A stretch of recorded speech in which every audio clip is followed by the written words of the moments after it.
worth repeating.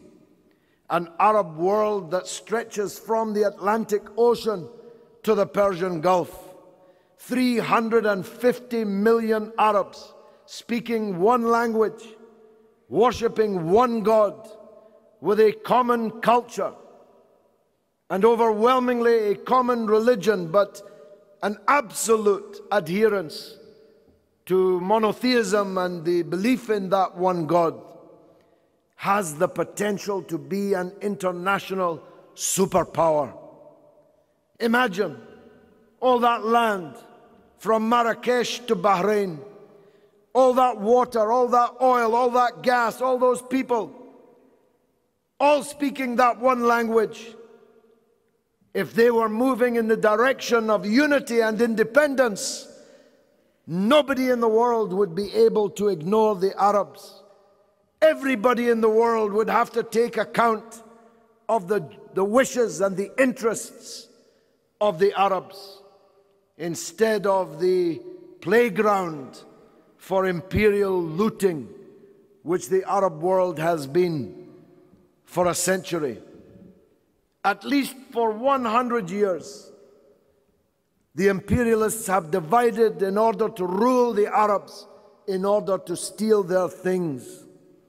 And they have looted much, maybe most, of the bounty which God gave to the Arabs under their soil and under their waters. So that hundreds of millions of Arabs are poor, whilst a tiny number are so filthy rich, they have absolutely no idea what to do with their money. Spending it in the casinos and the bordellos and the arms bazaars and the property markets and the upmarket stores in London and Paris and New York and elsewhere, whilst Arabs go hungry and live stunted lives for lack of the opportunity which the investment of that money in their economy, in their society, could have provided them. But as long as the Arabs remain divided and weak, why should the West stop stealing their things? If you don't respect yourself in life, why should anyone else respect you? That's a key lesson which has to be learned. I have known many, many Arab leaders. Let me talk about one.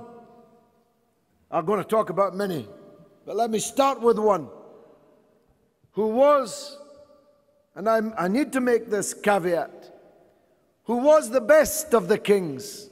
I don't believe in kings myself, but if you're going to have kings, better that they're Sheikh Zayed of the UAE than some of the other kings who will not, I promise, remain nameless in the rest of my address.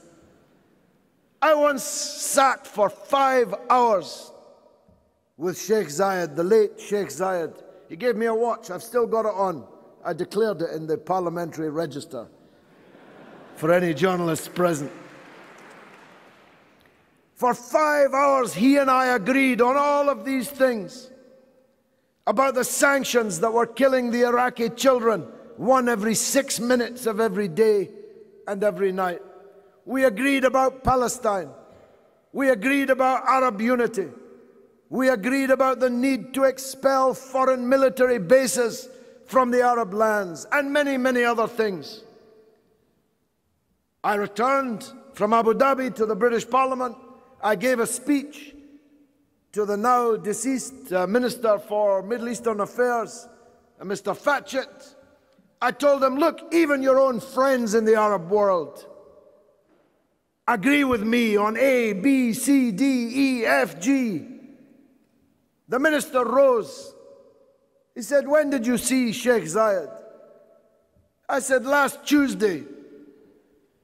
He said, I saw him on Saturday, and he didn't say any of those things to me. And the minister wasn't lying, and I wasn't lying.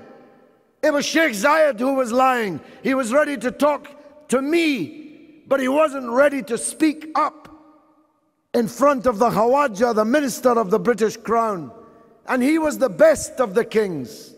So imagine what the worst of them are like. That's the melancholy truth. As long as the Arabs are led by such forked-tongued people who will hold their tongue in the presence of what they imagine to be their betters, why should the West stop robbing you? If you don't make them pay a price, a proper price, a financial price, a political price, a price in respect for dealing with you, why should they offer you any? If the jewelry I was talking about in Bunda was being given away free, why would anyone pay for it? And as long as the Arabs